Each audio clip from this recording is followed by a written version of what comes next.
I'm just kneeling down and looking at the germination under the sheet. So we've done well after 6 days. As you can see, we've got lots and lots of nice green growth, so I'm just thinking about what to do and when to take these sheets off, I think. But after 6 days, I'm really pleased. It looks really nice, doesn't it? You see, that's not the sky, that's the sheet, look. So how's that looking? Beautiful, really consistent, so I'm really pleased. So I've got a decision to make now. Let me get up and I'll tell you about it.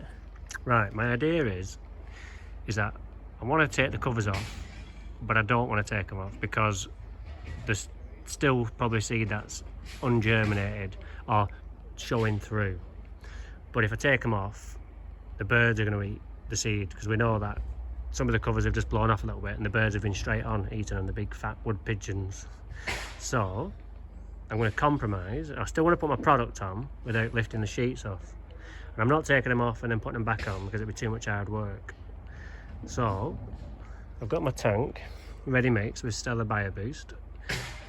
I'm going to spray the covers and then water it in, and I know that the water goes through the sheets because I've done it. So hopefully it'll take the product with it. If it doesn't take all of it and it takes some of it, we're still achieving something. So is it innovative or is it insane? Is it genius or is it just absolute recklessness? I don't know. Let's find out, and we'll see if impregnated germination sheets are the future. Maybe that's the Dragon's Den moment we've all been waiting for. So let's get it on, and then we'll see the results in a few days. I wish I could leave a little patch just so we'd know, but I just can't, because it would just look odd if it does work. So let's just hope that it does work and that I don't look an idiot after. Toodaloo. Right, so I sprayed the Bio Boost on, and it seemed to go through the covers. So, and I watered it in, so I think it'll be under there now, won't it? So we'll find out tomorrow, I think, because I think it'll work that quick. And we'll come back and have a look. And I think tomorrow, they've been on a week. If it's put on real significant growth, then I'm gonna take the covers off and take my chances. What next after that is my brew will be ready down at Ellenbrook, which is nicely brewing away, bubbling away. It had lots of bubbles in it when I went down there today and had a look. Then I'm gonna, I think, get a load of Jack's Magic, and I've never done this before, riddle it, so get rid of all those lumps and bumps which would just be too heavy for the new seed, riddle it, and then so I've got a really nice fine compost, and then just gently sprinkle that all over just to start that bacteria in there. Spray the brew, and then get all that bacteria in the soil, helping break down and add extra nutrition, and not even thinking about putting a granular fertilizer on at all. Yeah, that'll be weeks and weeks away. So let's see what we can get gone in terms of growth and root just by using Bio Boost, a compost tea, and Jack's Magic. And I think we'll be onto a winner, because at this point we don't want loads of growth. We don't want to be on there cutting it. We want the roots to go in and get anchored, and then when we go on with them more in a couple of weeks, it's anchored and it's not going to rip up, because I'm not sure what more I'm going to use yet. I might ask Howard if I can borrow his lithium ion one, and then it's really light, which will be better than going on here with like a 60 kilogram height, or I certainly won't be going on with the Allet, just not because of anything against the Allet, it's just not something I would use for the first cut of seed. So still thinking, but that's the route I'm going to go down, is get the covers off, Jack's Magic, compost tea, water, and let's see what happens. This is all new for me. I'm pushing new boundaries, trying new things, definitely trying to go down the environmental route in terms of that soil, that biology in the ground, and see what we can do that way rather than relying on loads of heavy fertilizers. Because don't forget, I don't know if you know this, but a lot of NPK fertilizers are actually derived from crude oil.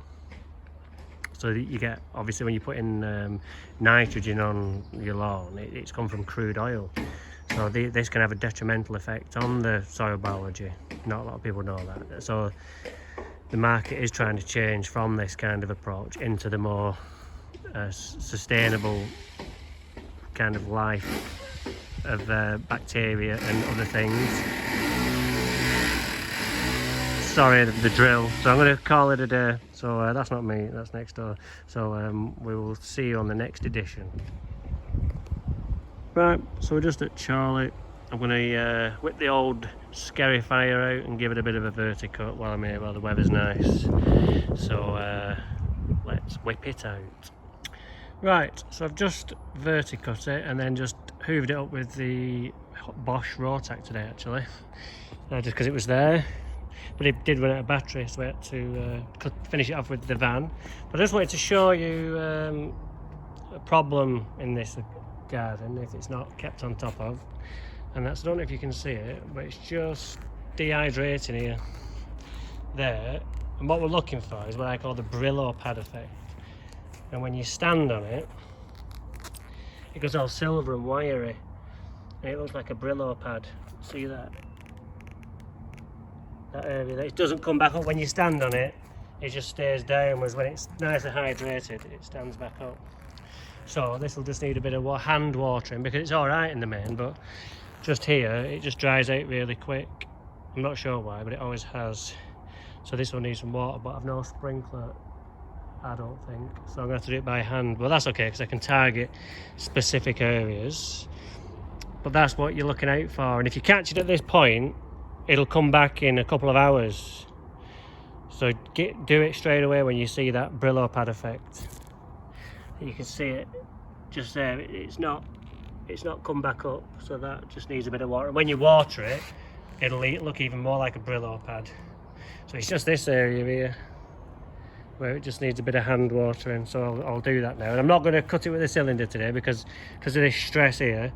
I don't want to stress it out anymore. So we'll just cut it with the rotary, give it some water, and then that's it for today. Yeah, got some hanging baskets to do actually, so I'm going to show you how I'm going to do my hanging baskets, what I'm going to put in it, and what other feeds I'm going to put in it. Well, not so much feeds, but I'm going to put the wetting agent in, and that'll help the water get through so it doesn't all fall off the top when you water. So we do lots of things here. All those bedding plants are coming on, getting bigger and bigger every day. They've been in just over a week now, haven't they? 2 weeks on Friday they've been in, so they're coming on nice. So in 3 or 4 weeks this garden's going to be super hot. So let's get on with this lawn and then we'll get on with them baskets.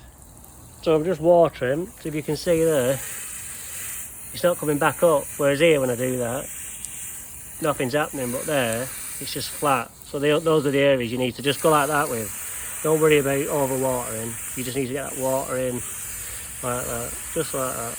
Loads of it, plenty of it, and then in an hour or so you would not know that was actually there beforehand. So there's one there. There's no point just farting about going, oh yeah, that's enough, it'll just dry off that. So you've got to really target those areas. Let's say if you just go like that and then think that's enough, you're having a laugh. It's not, because the sun will just dry it off, especially if it's windy as well. So you really do need to pay attention at this point and really get it in there. Obviously it's not a wetting agent yet, but I think now's the won't be today because it's too windy, but the next time I'm going to do a heavy watering, I'll spray one of those on beforehand, and then either Howard will wash it in with the sprinkler or we'll time it with some rain if there's any due. But that's what happens if you haven't got a wetting agent on, it just beads off the surface, whereas I know if we had a wetting agent on, it would just soak right through. So I wish I'd have put one on early doors, but I don't recall doing that, so you'll have to tell me off. But yeah, so there we go. See you in a bit. You can see from this angle better. See those like black areas there and right over there? That's the drought. So that's what you're looking for, that black effect when the sun's not out, and a Brillo pad effect. And it is. So it's all over here. Look, it all just needs that little bit of extra water. definitely going now. It's hard work. So I've got my baskets. Look at those beauties. Really nice and unique those, aren't they? They're really nice. So they're going on the wall. But first of all, put it in there just to keep it upright. Put your Jack's Magic in. Just put it up to the top. Don't mind if anything falls down the side. It's in the bucket. Oops. Give it a bit of a compaction there. Now I've got these lovely burgundy Sophinia petunias. Look at those. I don't know if you can see those, but beautiful. And when these are done, he's going to droop all the way to the floor. So I've got 4 in each basket. I've got 4 baskets. I've got 16 plants. What you want to do is just tease them little roots out a little bit, just to get them so they go, not so they're not pot bound, and just keep wrapping themselves around in circles. 1, 2,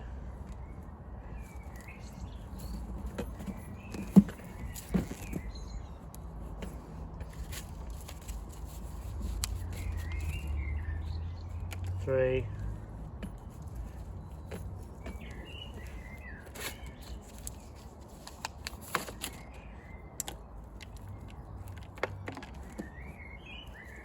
4, and then we just sprinkle a little bit on top. You want it a bit lower than the actual lip of the basket, because the water can pool in it then. Like I say, when I water these after, I'll put a bit of the wetting agent in, and then that stops all that drop off from the edge, which is what happens with compost when it gets dry patch. It just beads off the edge and you don't actually water the basket.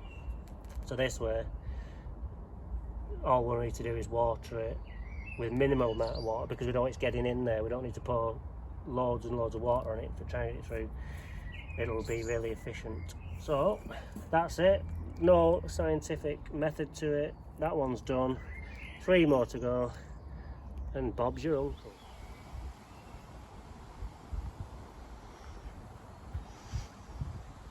Right, I'm just at this job with the aces, and look what we've got here.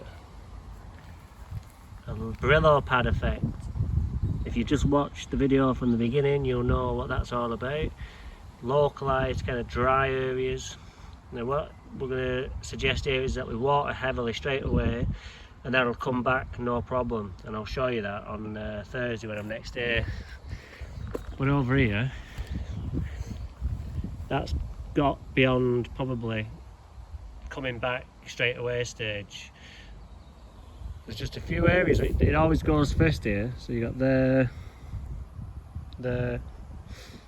here. You see that bit over there? That needs water. When I laid this stuff, it was very wet in this area, so that's why it doesn't go everywhere. But you see that's what the Brillo effect is. It just looks really wiry. So I must start doing that, covering the camera up with my thumb. So it looks fine, but the minute you press on it, it doesn't come back. You can see that that's so lovely and lush, and then that's lacking water. Why it's in these little circles, I don't know, but. And then over here as well.